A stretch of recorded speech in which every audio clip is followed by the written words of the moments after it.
Chers amis abonnés, bonjour.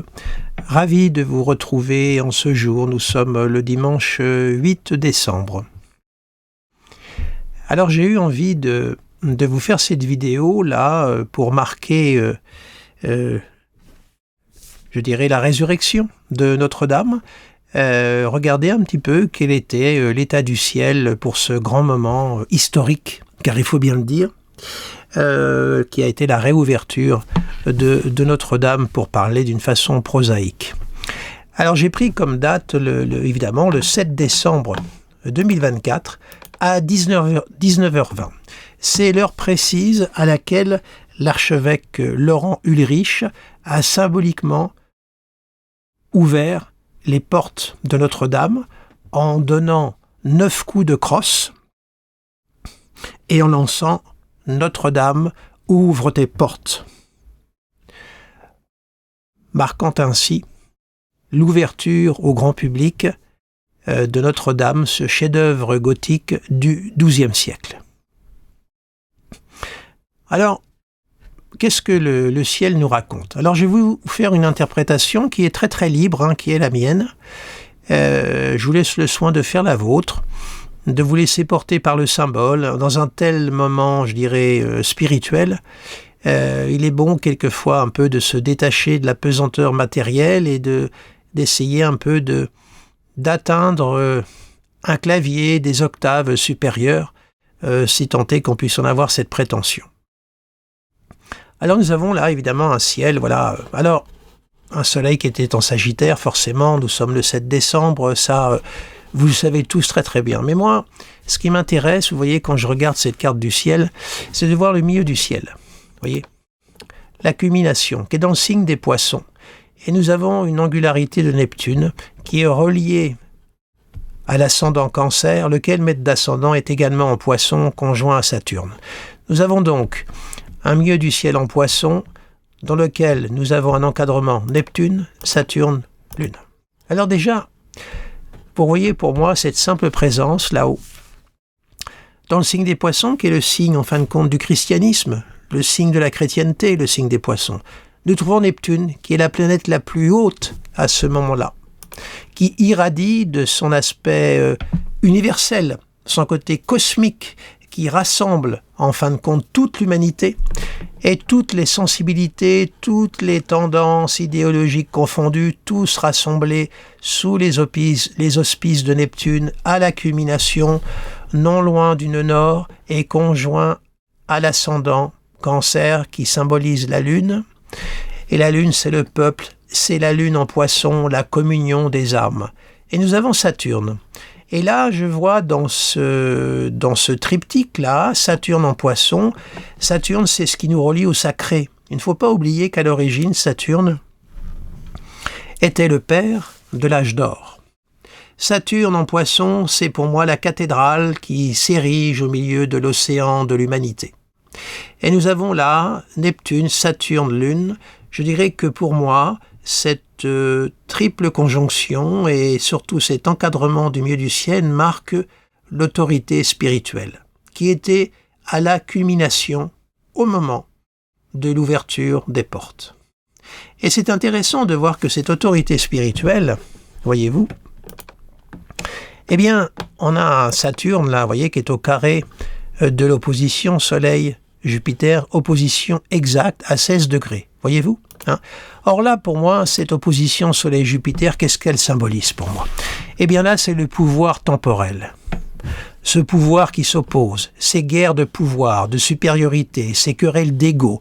On a là la férule de l'autorité spirituelle qui est au carré de l'opposition Soleil-Jupiter.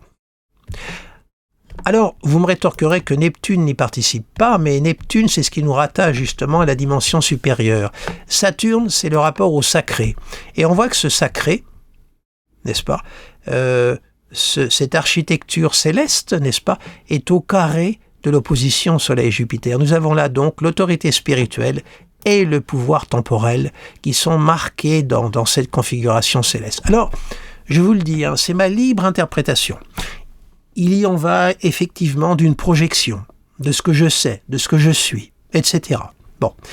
je vous livre ça d'une façon très très libre. Hein. Vous pouvez très bien ne pas être d'accord avec moi d'un point de vue symbolique, libre à vous là-dessus. Hein. C'est ma projection, ma vision, mais je trouve que ce ciel est très éloquent. Donc, autorité spirituelle, veuillez me pardonner, et pouvoir temporel, on a là cette configuration éclatante. Et Neptune, qui culmine, Neptune avec la Lune qui encadre, comme je vous le dis, c'est le rassemblement, la communion des âmes, à cet instant, je dirais, privilégié, solennel, que nous avons tous connu à travers le monde hier soir.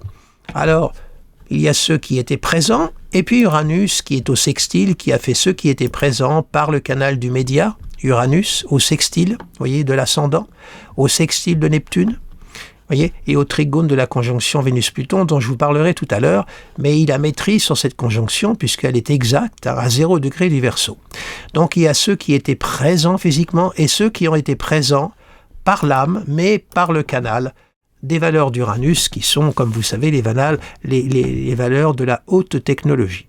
Bon, ça c'est une lecture, je dirais, qui symboliquement se tient en plus dans la maison 11, la maison du rassemblement.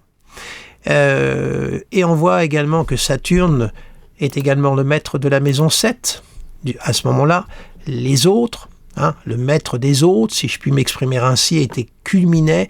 Et nous voyons que Saturne-Lune sont dans la maison 9, qui est une maison qui est rattachée à la vie spirituelle, à la haute conception, les hautes pensées métaphysiques, religieuses et spirituelles en astrologie. Maintenant, autre regard, Mars est en Lion. Et Mars, lui, il est opposé à la conjonction Vénus-Pluton. Que dire de cette opposition? Alors, ce que je vais dire là va en faire sourire beaucoup, mais bon, je peux comprendre que vous puissiez en sourire. Pour moi, cette conjonction Vénus-Pluton, c'est la beauté du diable. Vénus-Pluton, là. Opposée à Mars, contre laquelle il faut combattre, contre laquelle il faut se méfier. La beauté du diable, je l'entends dans une acception large, hein, c'est les valeurs de la plutocratie, justement ce pouvoir, l'argent, la terreur, la guerre, et on voit que Vénus, qui marque l'harmonie, la beauté, est conjoint exact à Pluton. Hein, à ce moment précis, est opposé à Mars. On a là donc un combat pour les forces de la beauté, de l'harmonie, de la concorde, qui sont là à mener. Ce ciel nous donne également ce message qu'il ne faut jamais baisser sa garde, rester toujours vigilant, parce que le veau d'or, la beauté du diable, tout ce qui brille n'est pas forcément d'or. Attention, attention. Je lis là, dans cette configuration, ce message, je vous le répète, qui n'engage que moi. Et on voit d'ailleurs que cette conjonction, voyez-vous, Vénus-Pluton est au semi-carré du Soleil. Tout ce qui brille n'est pas d'or. Le Soleil, c'est l'or. Vous voyez, on a là cet aspect-là, Soleil, semi-carré, et Soleil carré Saturne, qui marque évidemment les valeurs du recueillement et la rigueur qu'il faut avoir pour se protéger de cette, comment dirais-je, de ces manipulations des forces obscures qui peuvent être aussi la terreur, tout ce qui menace en fin de compte l'équilibre mondial et la beauté. Voilà comment je lis cette opposition par rapport à l'événement que je vous commente.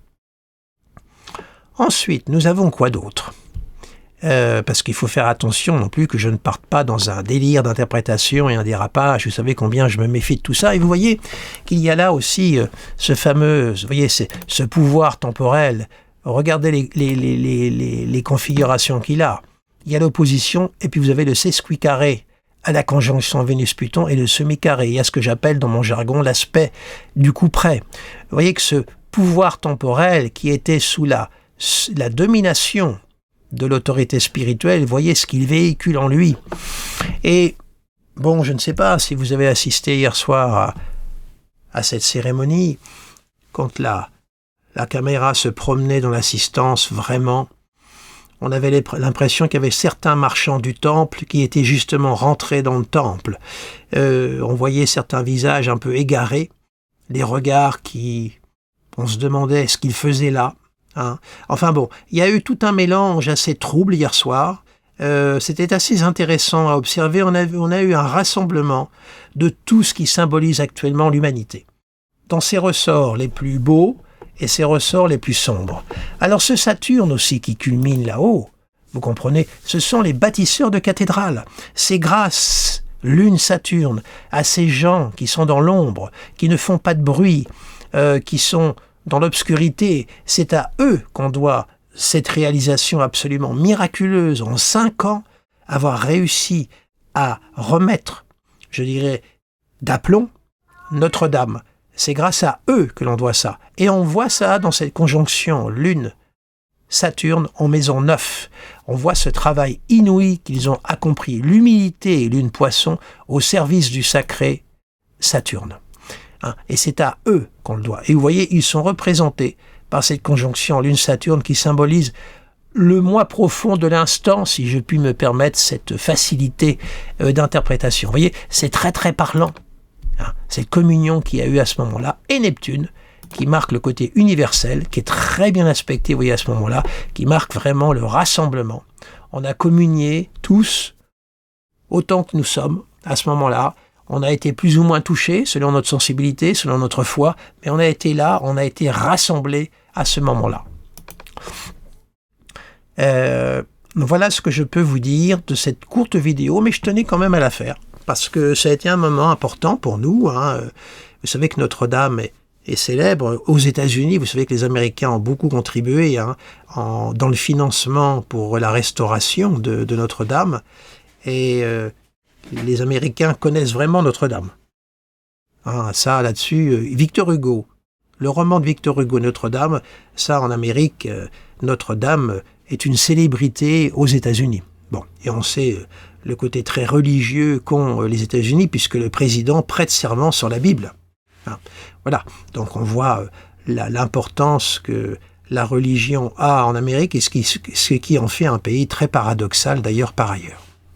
Punitif et permissif par ailleurs, c'est le pays de tous les extrêmes et de tous les contraires.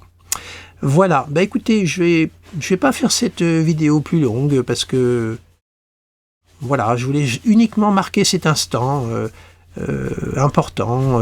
Voilà, je ne trouve rien d'autre à dire. Je suis en train de me promener sur cette carte du ciel pendant que je vous parle. Et voilà. Voilà un petit peu.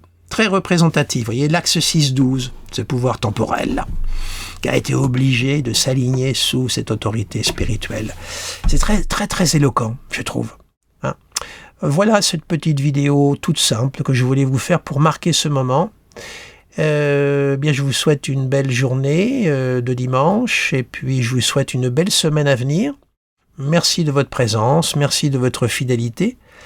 Les nouveaux venus, n'hésitez pas à vous abonner, et puis je vous dis à très très bientôt. Au revoir.